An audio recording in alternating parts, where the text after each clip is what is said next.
Sir आप singer हैं, rock star हैं आप? नहीं क्या सर। ये क्या physics, what is this? Sir ये फिजिक्स में ऐसे तालियां बज रही हैं, मतलब या तो आप कोई बहुत बड़े पॉलिटिशियन हो या रॉक स्टार हो या आई डोंट नो। आप literally you teach Newton's law of motion, electromagnetism. बिल्कुल सर, बिल्कुल। सबसे टफ चीज को पढ़ाने का आनंद अलग है। बट लोग ऐसे इमोशनली चीयर कैसे कर रहे हैं इस पे? शायद वो पर्सनली कनेक्ट करते हैं, या जो सबसे टफ चीज है उसको अगर अपन आसानी से पढ़ा पाएं, सरस्वती जी की कृपा हो आप पे, तो शायद बच्चे कनेक्ट करते हैं। So you run, for those who don't know NV sir, it only means you are very old, because all young people know him. है ना? बात सही है कि नहीं? करोड़ों, literally crores of views on YouTube, not exaggeration. More views than some movie songs. Thank you. For physics.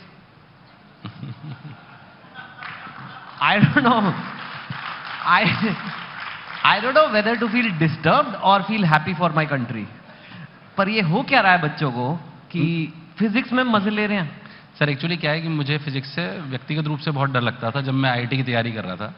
तो पहली बार मेरे फिजिक्स में 0 नंबर आए, और जिस कोचिंग में मैं पढ़ता था तो उस समय सब्जेक्टिव पेपर हुआ करता था, तो 0 नंबर आए तो किसी बच्चे की बेइज्जती ना हो इसलिए टीचर ने मेरी कॉपी छुपा के दी। तब मुझे एहसास हुआ कि यार ये सबसे टफ सब्जेक्ट है जो मुझे समझ नहीं आ रहा। तो मैंने इस पर बहुत मेहनत करी, और मैं चाहता हूं कि अब मुझसे पढ़ने वाले या देश के जितने भी बच्चे हैं उनके किसी के भी 0 नंबर ना आए, बल्कि पूरे में से पूरे आए। 0 आए थे? बिल्कुल, पहली बार। 0 के लिए तो मेहनत चाहिए, बहुत मेहनत चाहिए सर उसके लिए। 0 मतलब कई बार तो गलती से ही हो जाता है। In fact if I remember your journey is कि आप जब छोटे थे, when as a student 10th के बाद आप कोटा गए थे। Now many of you know कि कोटा में एंट्रेंस एग्जाम की तैयारी कराते हैं, राइट? आपको ये पता है कोटा में एंट्रेंस एग्जाम की तैयारी करने के लिए भी एंट्रेंस एग्जाम होता है, और कई बार उसकी एंट्रेंस एग्जाम की तैयारी के लिए भी एंट्रेंस एग्जाम होता है। और आपने दिया था और आपको तो देने ही नहीं दिया, आपने कहा तो नालायक है लड़का।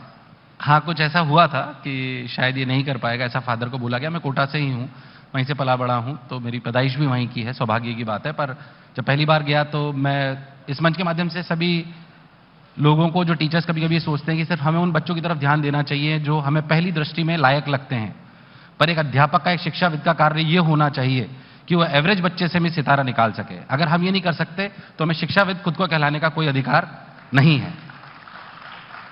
टॉपर्स में से टॉपर तो सभी निकालते हैं, एक एवरेज बच्चे में से जिसमें कर्मठता हो, जो कार्य करने की क्षमता रखता हो, जिसमें रियलिटी में जील हो कि मैं जीवन में कुछ कर सकता हूं, उसमें से अगर हम कुछ निकाल सकते हैं तो हमें वास्तविकता में शिक्षाविद या देश को आगे बढ़ाने का कर्तव्य हम जानते हैं, वरना हमको खुद को शिक्षाविद कहने का कोई अधिकार नहीं होना चाहिए।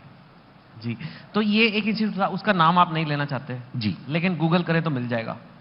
ये एनवी सर कहां से रिजेक्ट किया गया था, और आपने क्योंकि बाद में वहीं पे जाके जॉब भी की थी। हाँ, for some time I have done that job. मैं बंसल क्लासेस आप सभी लोग जानते होंगे, बहुत ही कोटा की धरती के लिए बहुत श्रोता धार रहे हैं, जिनकी वजह से शायद कोटा बना है। उनको मैं प्रणाम भी करता हूं, नमन भी करता हूं। एक शिक्षक के क्या कर्तव्य होने चाहिए वो भी उन्होंने बताया। अभी नारायण मूर्ति साहब भी बोल रहे थे कि एक डिसिप्लिन होना चाहिए, खासतौर से शिक्षाविद में, जो कि शिक्षक है उसके लिए डिसिप्लिन सबसे प्राथमिकता होनी चाहिए, ताकि वो बच्चे में भी ये गुण और ये संस्कार डाल सके। तो वो वहीं से मेरे पास आया, तो उनको नमन है, प्रणाम है।